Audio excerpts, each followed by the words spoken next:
All right, everybody. Hopefully we are back and the sound is better. I'm hoping we fixed the issue that we had. If anybody can see this before we get going on the material, please drop a comment. Let us know it sounds okay. And we'll jump right into this this week's live here. Yeah, so if you weren't watching before, on this live we're going to be talking a little bit more about specialized end mills for specific purposes. This is part 2 of our end mill discussion. And we're going to jump right into Amana's website. We're kind of going to skip through the introduction part because we did that before we had some technical difficulties, but let's jump right in where we left off. Okay, yeah, and hopefully everybody will be able to hear this. Okay, so what we were talking about before was just basically because we're a partner with Amana Tools. If you go to their website and you select their CNC tooling, you'll see that they have a lot of different categories for different router bits. And it's nice because you could go into any category you want and for whatever project you're doing. So if you're doing aluminum or 3D carving or foam, you can go right in there and see all of the available bits that they have for that. So what we're going to do is we're going to jump into the first category we're going to talk about is V-bits. Now, before we had technical difficulties, before I was showing you the full V-bit page here, and as you can see, they offer an awful lot. There's actually 2 pages of different V-bits that Amana offers. They have a lot of bits that are larger in diameter, and they would have, the larger diameter bits are very heavy, so you usually only find those in 1/2 inch or 3/4 inch shank. So depending on the size machine that you have, first thing I would do is on their website, just go down to the shank section and choose the maximum shank size that you could use. That way it'll show you only the V-bits that are for that particular size shank and for your machine, because there's no point in looking at something that won't fit on your machine. So let's assume we're doing a D or an M series machine from Stepcraft. So we'll click on 1/4 inch. And as you can see, they have different, basically the main difference between all the bits is the angle. 90-degree V-bit is probably the most commonly used for signs and V-carving letters and doing chamfered edges and things like that. But then they have, you can go a lot narrower, so you can get down to a 60 or 45, or they even have a 40. I think down here well, that's another 60. It's just smaller in diameter. The advantage of the higher angle and V-bits that they have is that you're going to be able to carve deeper into material, and you'll also be able to get more detail if you're only carving shallow. Now the thing you got to be careful is with Vectric V-Carve, it programs the Z depth for the V-bit based on the width of the letter. So if you are running like a 1/2 inch wide letter, but you're only running 1/4 inch thick material, and you try to use like a 40-degree V-bit, you may find that the bit punches right through the bottom of your material. So that's where the simulation like in VCarve Pro or VCarve Desktop really comes in handy, because you can make sure that the V-bit angle that you're choosing is going to work properly for the material, and you're going to get the desired results that you have. So a bit like right here, the RC1101, which is a 150-degree V-bit, that's a very, very shallow V, and that would be good for maybe prismatic letters that you're doing, or something where you just don't need to go very deep. If it's a letter that's really wide, that could be another bit that would be a good choice. That wouldn't be your best bit for engraving names, letters, stuff like that. No. That's a very wide bit. And that's where the preview for Vectric really comes in handy, because you can program in the dimensions for each of these bits and then run your job, calculate your V-carving with that particular size bit and see what the result looks like right on the screen before you even buy the bit. So if you've got a job coming up that's a sign job that you have to V-carve letters, you could simply go in and just add that tool to your tool library and then run the tool path and then simulate it and see what you have. And you may find that, oh, you know what, I thought that a 90-degree was going to work, but 60-degree might be better, or 110-degree might be better. So it's really good to do that because these bits are really high quality, and they're not inexpensive. So you're gonna, it's an investment to buy one of these. And what's nice about all these bits is that on most of them, the blades are all removable.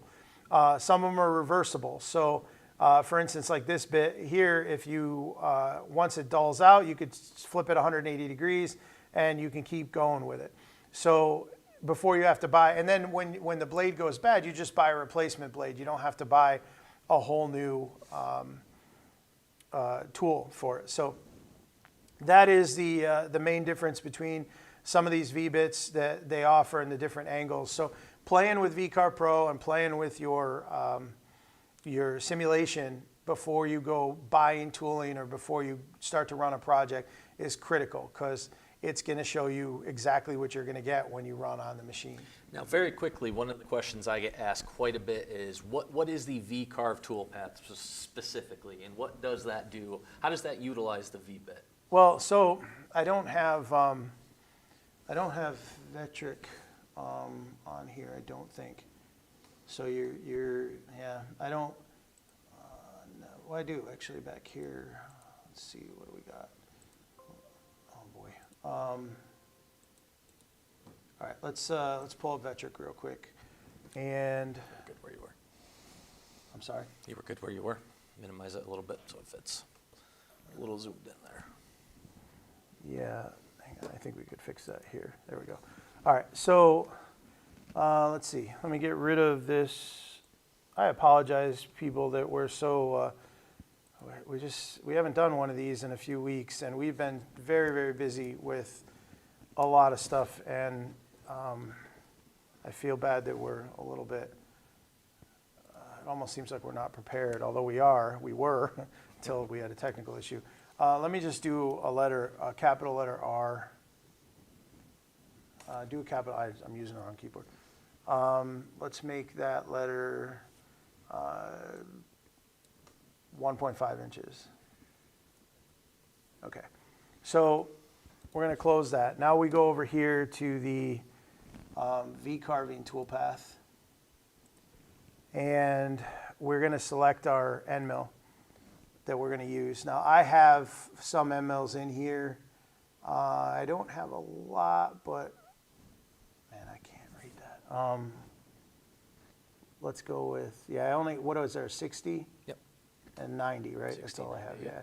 So we'll do it with a 90 degree first just to show you, and then we'll go to a 60. I wasn't prepared for Greg's question to add all these tools and to do that. This was something I really wanted to cover as a separate video. But and we could definitely do this as a separate live, because this is really, really good information with the VCarve. It's one of the best toolpaths you can do. So when I preview here, I'm going to do preview all toolpaths, and apparently that's not going to work either. Oh my goodness, sorry people, this is terrible.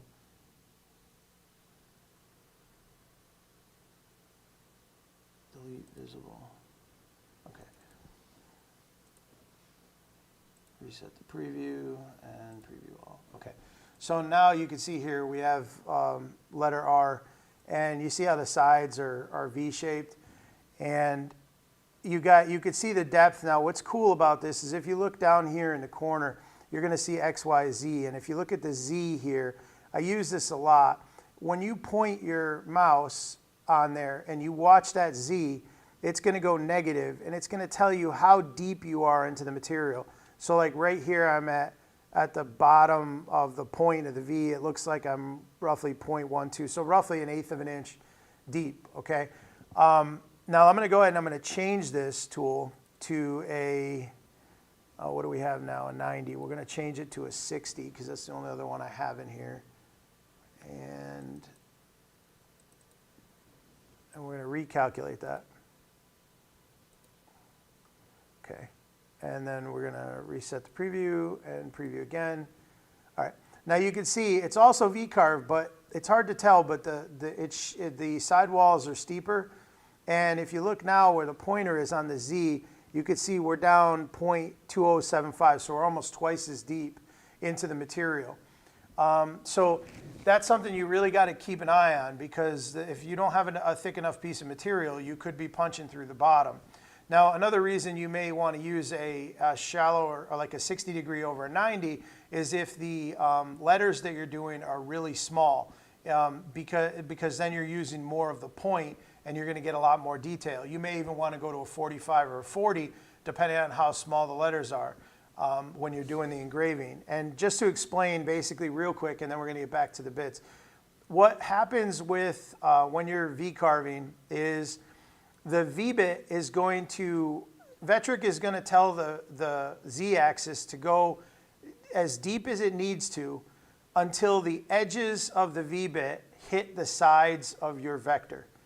Okay, let's see if there's another way to show that. So if we're looking at it from the side profile like this, and let me draw a line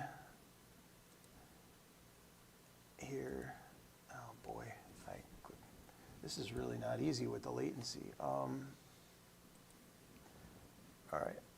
So if I'm running a V-bit here and I come down and then I go back up, that's essentially what's happening. Hit the space bar. Vectric is going to lower this V-bit until this edge and this edge touch the side of the vectors. Okay, so like see on this R how this is wider here? That V-bit is going to go deeper in there because it has to go down lower as this end mill extends out, as the V-bit extends out. It's going to go deeper until the edge of those cutters hit the vectors on the sides. Where something like right here, it's very narrow, so it doesn't have to go as deep. Now, one thing you got to be careful of, and I usually do this, is I'll measure when I set up, especially if I'm doing bigger letters, I'll measure the widest point. I'll use the inspection tool, and I'll look at this and I'll say, okay, what is it from here to here? And in this case, what does that say? About just under a 1/4 inch. All right, 249. so I got roughly a 1/4 inch there, which means that the diameter of the V-bit I'm using has to be a little larger than a 1/4 inch. If it's smaller than a 1/4 inch, then no matter how far down Vectric sends your Z-axis, the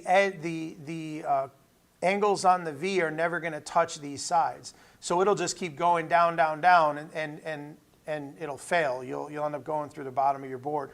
So you have to make sure that the bit you're using is wide enough to reach the edges of the widest part of the letter or whatever it is that you're V-carving. All right, so usually a 90 degree V-bit might be, I think on a minimum size, a 1/2 inch wide in diameter, but you can get them 3-4 inches in diameter. It just really depends on the size of your machine and what you can do. But if you do run into a situation where you're going to punch through the bottom, you can always set this flat depth here. So you could click that and then say your flat depth is 0.125. So then it doesn't really matter how big the diameter or what the angle is of your V-bit. It's going to only go down 1/8 of an inch maximum. And what it'll do is it'll just pocket out the area in the center because it's only going down 1/8, and then you'll have a kind of a shallow bevel on either side. But if you guys want to know more about how to use these, we will definitely do more and explain it more in detail. Like I said, I just wasn't really prepared to go into this in great detail on how to use it. Greg, get me back to, no, not us, the website we were looking at. Is it the first one? Mm-hmm. Can't see on our, okay. So anyway, that's V-bits, and that's what the different angles mean, and that's kind of a rough idea of how you're going to use it in Vectric. Now, you don't need to use a V-carve toolpath when using a V-bit. You can still do a pocket toolpath or a profile with a V-bit. It's just the V-carve toolpath gives you that, it kind of automatically calculates that depth for you. Correct. You can also use a V-carve bit for doing chamfering, like breaking the edges of a job you're doing, so it's not a square edge. You can run a 90 degree V-bit, which is going to put a 45 degree chamfer all the way around your material. And for that, you would use a profile toolpath, and you would have it cut on the line, and that will go ahead and put a chamfer on there. The next group of bits that we're going to talk about here are, sign making bits. Now, there's some crossover here because as you can see, the V-bit section is one of the categories in sign making. I don't want to go really deep into this, but I do want to point out a few things. They have a lot of very, very sharp pointed end mills in here, V-bits, that you can use for different types of engraving. So some of these are more for engraving than they are for, say, straight up V carving. So sometimes if you're doing like really detailed inlay work, or if you want to engrave some fine letters into aluminum or into plastic or something like that, you'd have, the finer the letter, the smaller the letter, the steeper the angle has to be on the bit you're using. So that's when you see some of these really sharp pointed bits, those are more for engraving. And that's, they have different, they have flat face, they have fluted ones. It really just depends on the application and what the material is. And if you click on any of these, their website gives you a lot of information about the best use and best practice for each of these bits. Like you're certainly not going to want to use a bit like this with a very tiny point in aluminum and not get your feed and speeds right, because you'll end up snapping that tip off in a second. Although it is possible. We did use a 9° to do some very fine lettering. Sure, but with the right feeds and speeds. Exactly. That's the key, is making sure that you're programmed properly. Now, a couple bits in here that are worth mentioning that we use from time to time. One of them is this one here. This is kind of neat because it's got, it comes as a kit, or you can order them like this one here. Let's just look at that real quick. So it comes with different insert tips that are going to give you different angles for your V profile, but it also gives you a couple different shapes here. So that's something, and they show you here on the side what insert you're using and what the profile is going to look like that you cut. So that is a pretty universal bit that you could use, especially when you're doing some smaller signs and small engraving things. This is the AMS 209 is an excellent tool for that.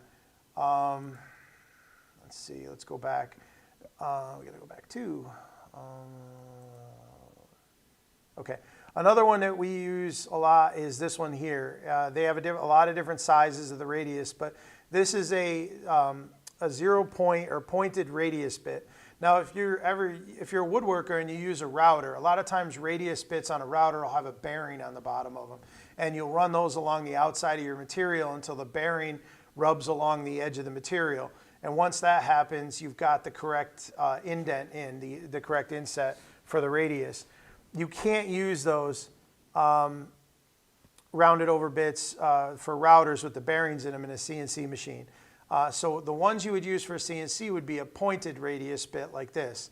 And what you'll do is very simple, actually. If it's a 1/4 inch radius, or if it's an 1/8 inch radius on there, then what you're going to do is you're going to run a profile toolpath on the line, and you're going to go down 1/16 of an inch on the line, and that's going to give you that 1/8 inch radius going around. If it was a 1/4 inch radius, you would go down 1/8 of an inch on the line.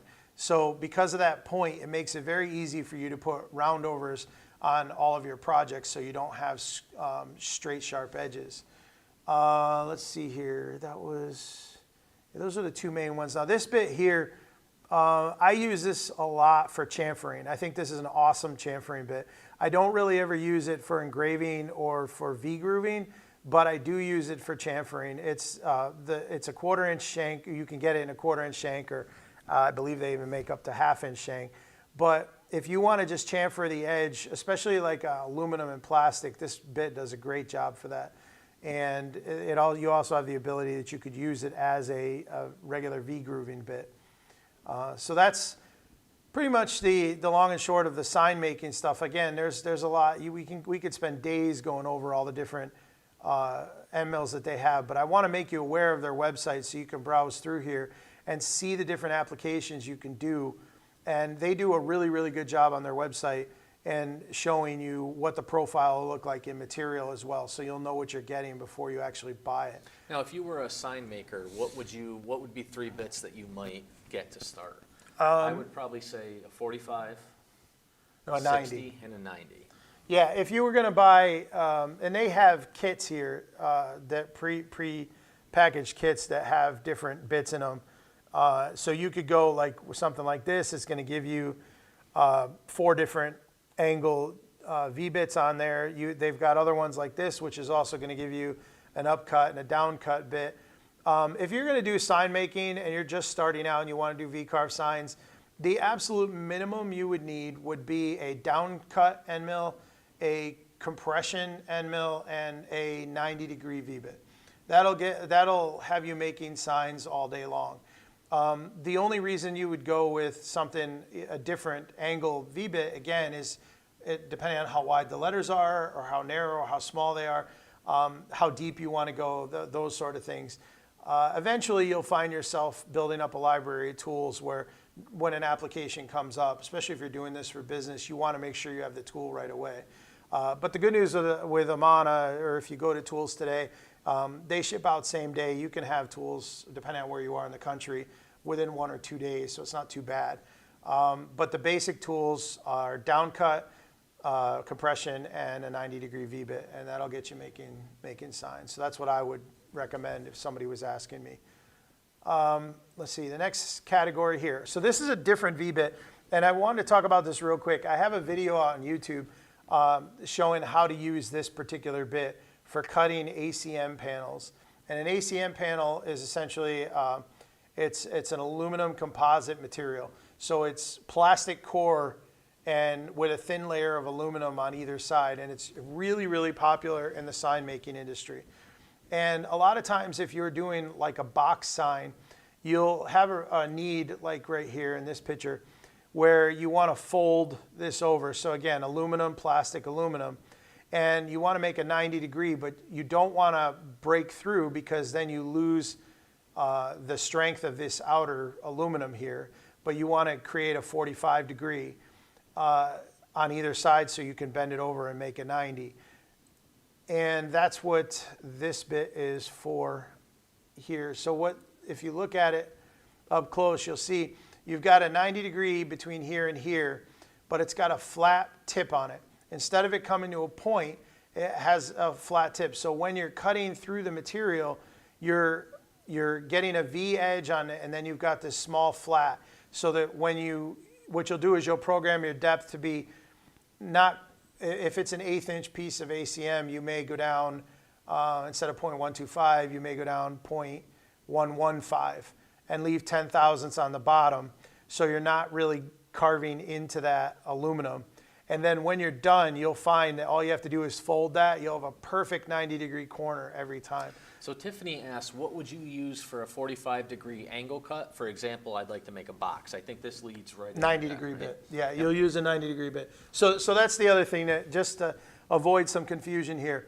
When they say that the bit is 90 degrees, they're talking about the angle in reference from one side to the other. So if you look at from this angle on this side to this angle, that's 90 degrees.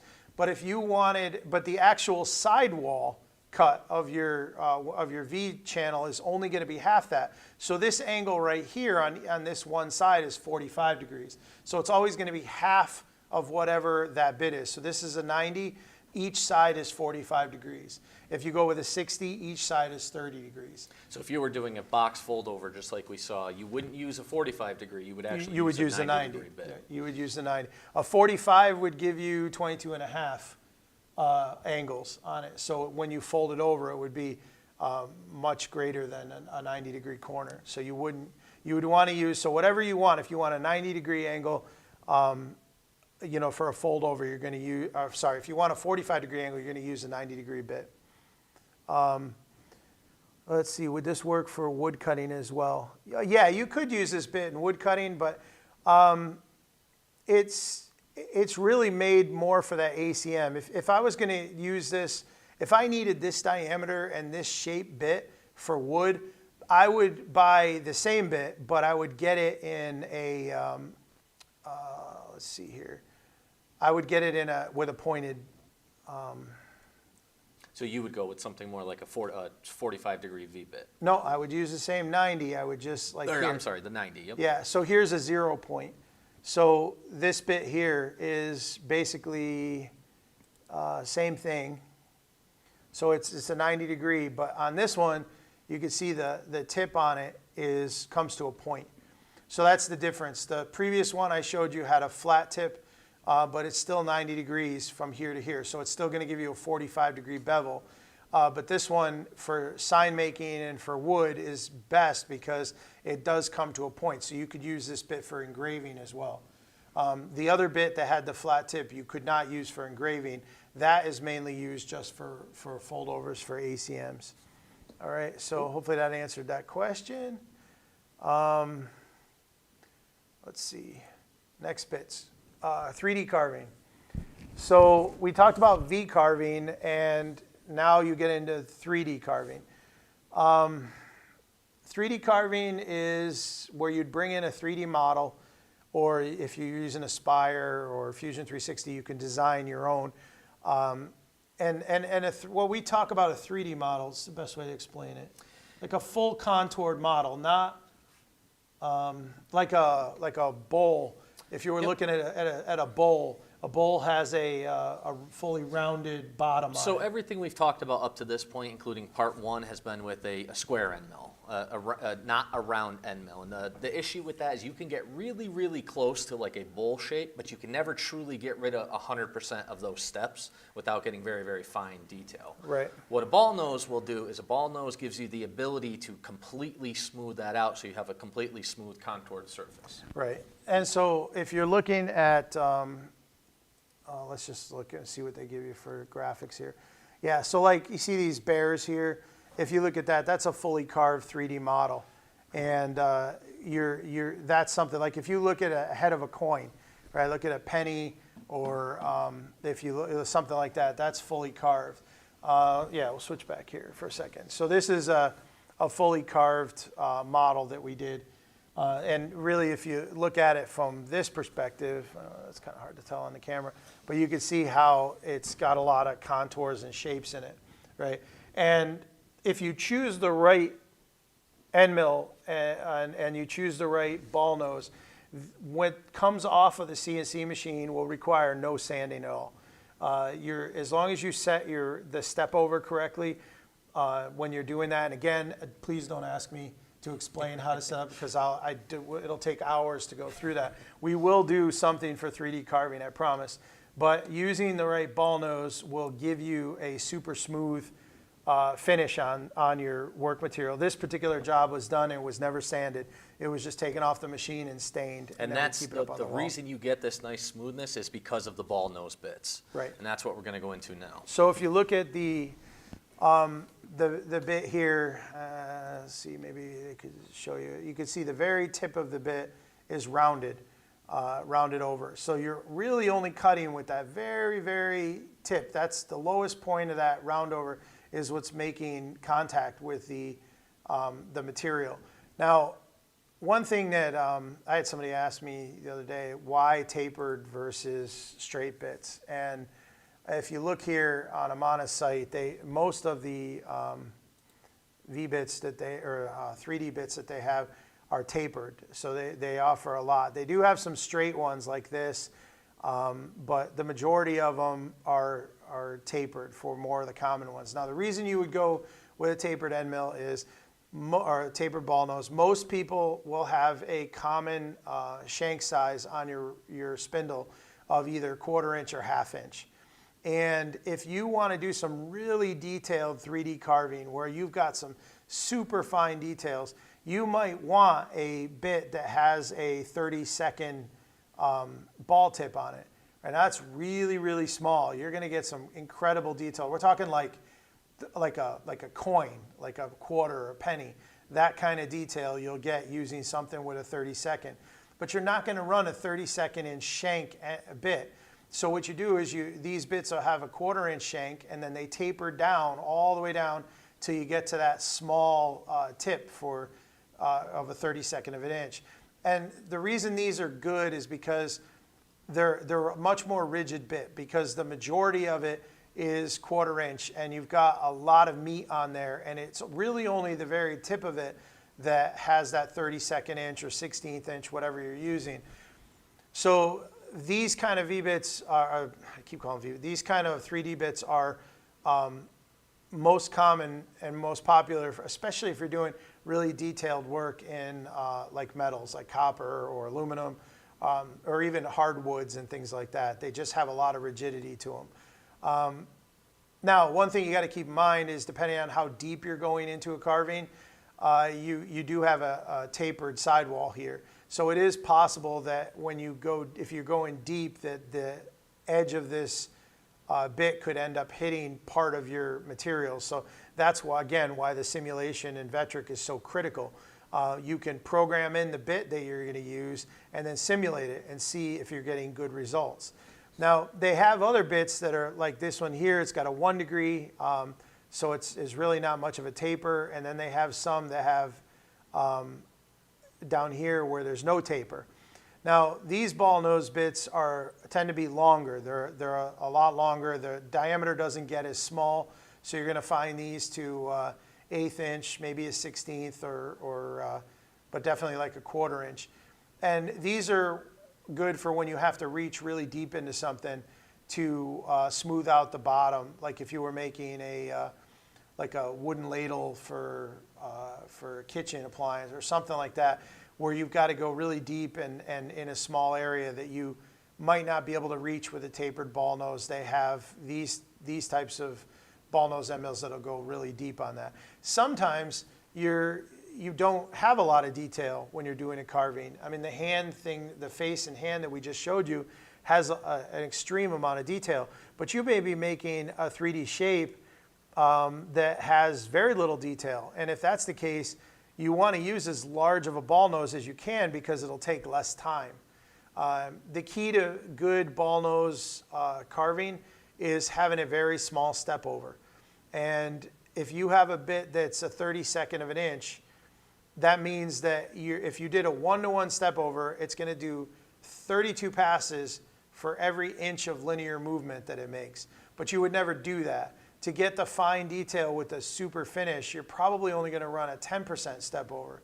So now you've got to do 320 passes. So you're doing 10 times the amount of movement to get that linear detail done. However, the detail is absolutely fantastic. Right. The amount of detail that you can get with a low step over can be absolutely amazing. Yeah, and the finish But it quality takes time. 10 times longer. Right. So that's just something to consider, especially if you're doing things where you're making items to sell and you're trying to figure out how to price that item. Really important to look at your simulation times in Vectric to see, because if you're making a widget that you're going to sell on Etsy and it's going to take 7 hours of carving time on the machine, and you're only going to charge $10 for it, you're not really making any money. So there's a trade-off there on what you're doing. But we have customers that do they carve coins, like what do they call those, challenge coins and things like that, where the actual project is very small. It's what are they, inch in diameter or something like that? Yep. So you could use a 32nd inch bit, get a lot of super detail, but it's not going to take a tremendous amount of time because the project is small.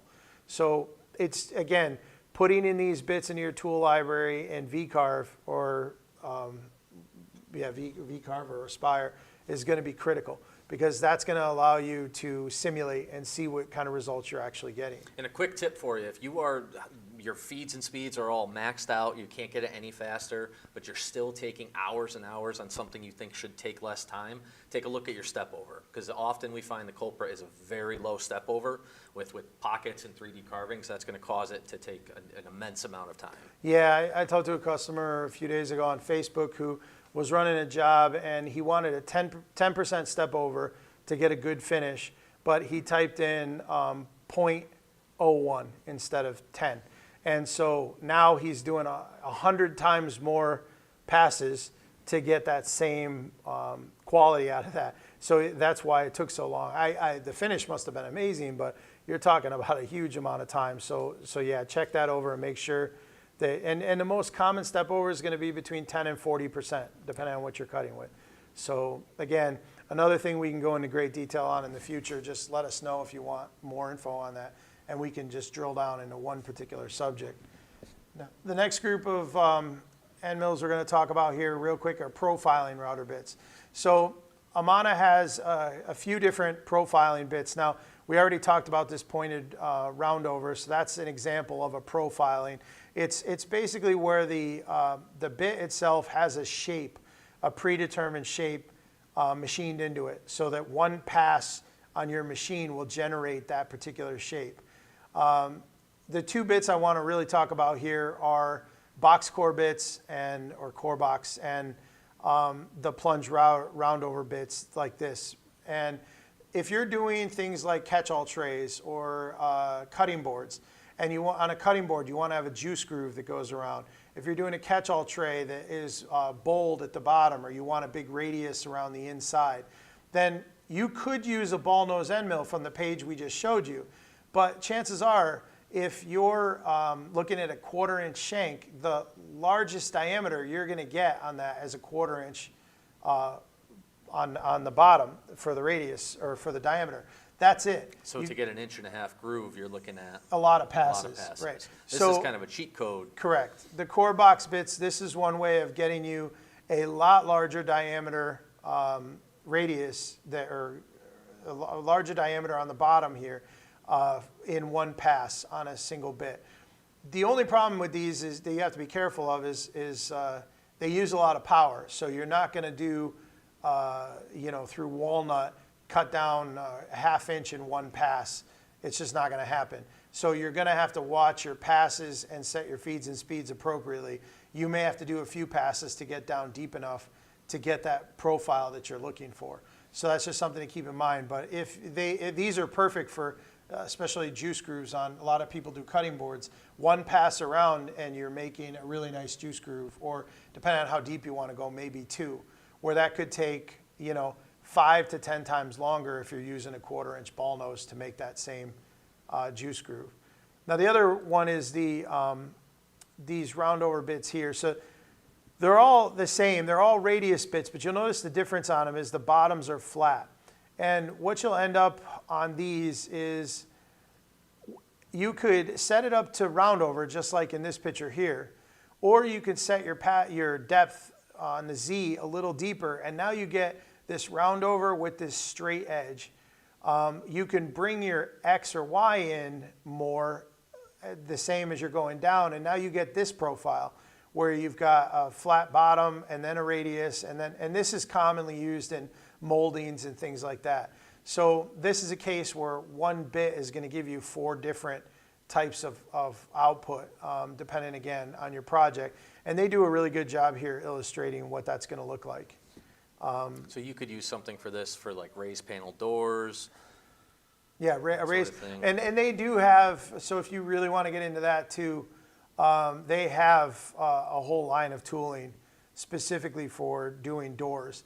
The only problem is these tools are all 1/2 inch shank or larger, so you would have to be using a bigger machine with a bigger spindle in order to take advantage of some of these end mills, because they're real. Like this particular bit here is 3.5 inches in diameter, and it's heavy.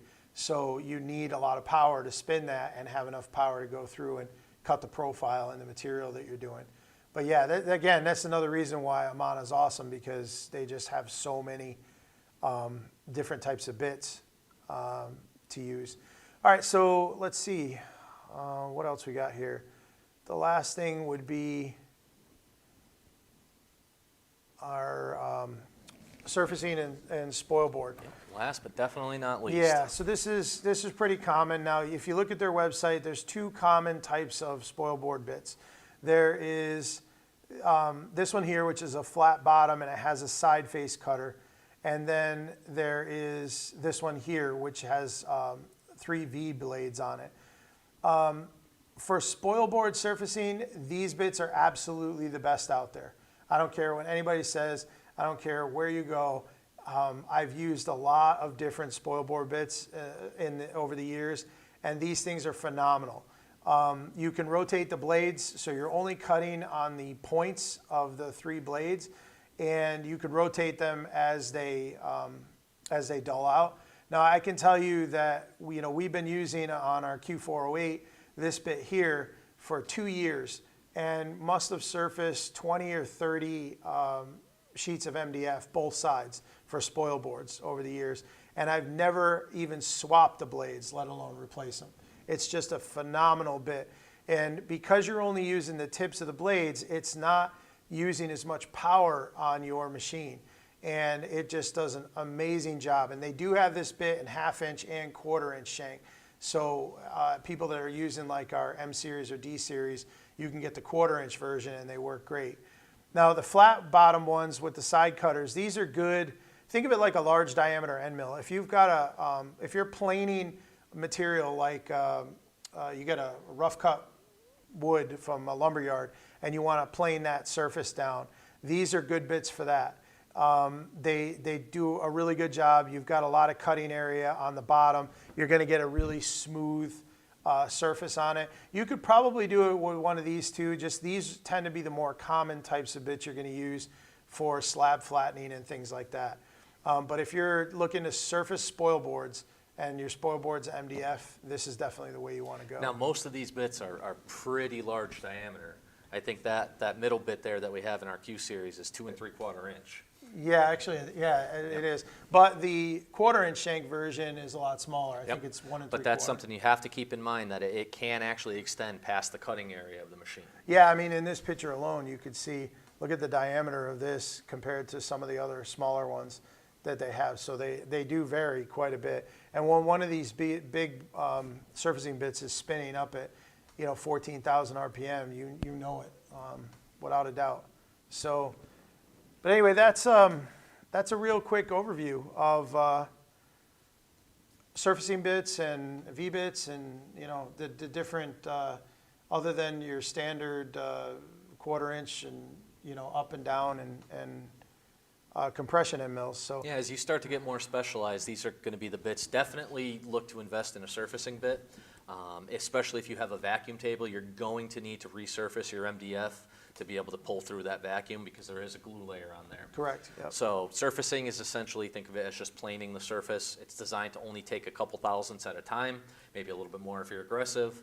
But that is one of the, I would say, probably the tool path we run most here is resurfacing. Yeah, and it's common too, again, for guys making furniture and things like that. Slab flattening is huge.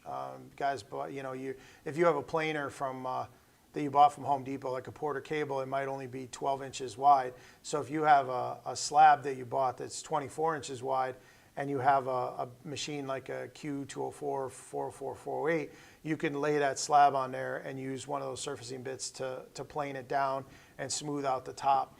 So it is a really good, you can even do it with a smaller machine too, you just have to move it. And what it also does is it allows you to get a relatively flat surface relative to the machine. So you can throw it through a planer, you can get everything completely flat, but this will allow you to do it relative to your CNC machine. So if you have any high, low spots, anything like that, the surfacing bit, because it does it on the machine, it's a relatively flat surface, Yeah. so it becomes... Everything will be parallel to your gantry. So you're going to get the best results from there. Again, we apologize for the technical difficulties at the beginning of this. It kind of threw us off our game a little bit, but the purpose of this video was basically to give you a brief overview of some different types of end mills that as you get further into your CNC journey, you'll realize, wow, I can do that and I can do that. And maybe you'll find that something you were doing with a hand router after the fact, maybe you cut something on a CNC machine, then you bring it to a hand router to put a radius around the outside or whatnot. With the correct bit, you can do all of that with your CNC machine. I joke around a lot that if you have a larger CNC in your shop, you don't need any other tools because you can drill with it, you can cut with it, you can you do miters, you can do chamfering, routing, everything.